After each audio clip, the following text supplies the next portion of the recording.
The Innovation Studio believed in us, so we started to believe in ourselves more. Our team, with the help of the Innovation Studio, turned dreams into actionable research and development, prototypes into field-ready units that were deployed at 22,000 feet in Peru in just under a year. I've always kind of seen the Innovation Studio as kind of a metaphorical home.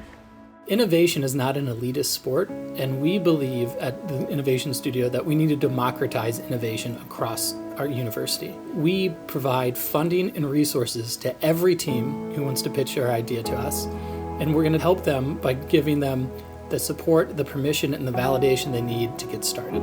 Working on different projects every day gives me freedom, and I love to be able to have new challenges every day and to be able to help people bring new ideas to life. Our impact definitely spreads a lot farther than I think we ever thought it would, especially this early on. My project is C3D, and we 3D print models for people who are blind. The models that we print are of things that people would like to see, but are kind of hard to understand in real life through touch. So things that are too small, like cells, DNA, snowflakes, and things that are too big, like buildings, the Taj Mahal, the Capitol building, other famous landmarks, maybe things like maps, like a map of the world. Some people even want to know, can we 3D print fire? As we increase accessibility, it really helps people who are blind, blind students, and blind teachers become more included in the conversations about engineering, about science. Whenever we can include more people in conversations and we can understand different perspectives, then it really helps with our understanding of the world, so then we can make better decisions in science, technology, and engineering. I actually sought out the Innovation Studio when I was a senior in high school.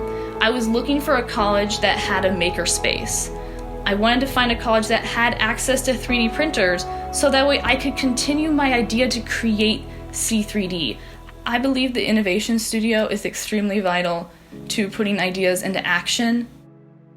My project involves fusing science and engineering to monitor the rapid changes underway across high mountain glacier environments, with a focus on not only how those glaciers are changing, with an emphasis on water resources and how the destabilization of these ice masses might affect public health and safety via natural hazards.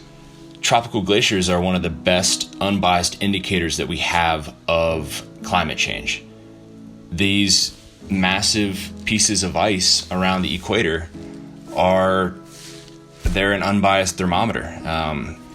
They're melting, they're wasting away. As the rate of change continues to accelerate, I think it's really critical that we come up with plans that are more aimed at taking proactive measures to mitigate this risk than strictly reacting when things go bad.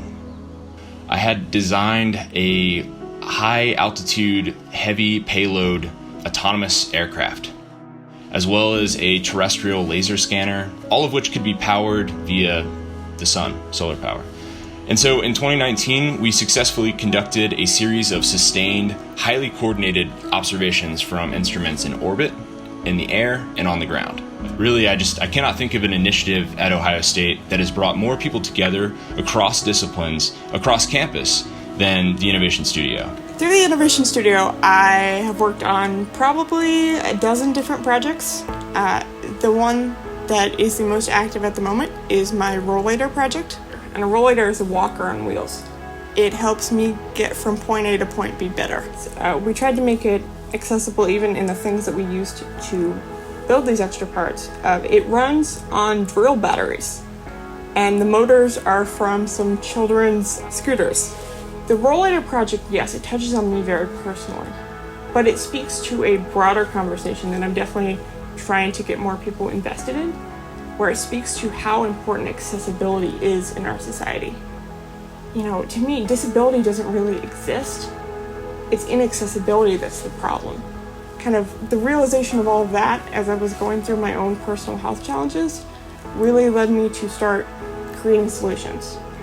This world was not likely to accommodate for me, and so if I wanted to live in this world, I better start trying to build one that was inclusive to all of us. I grew so much because of the Innovation Studio support, and I think that all educational institutions need something like the Innovation Studio. We definitely are starting to hit our stride and make some good steps moving forward. We knew that our students were great. We knew that our faculty were great. We just weren't sure of how quickly and how broadly the work that they were doing would disseminate across the world.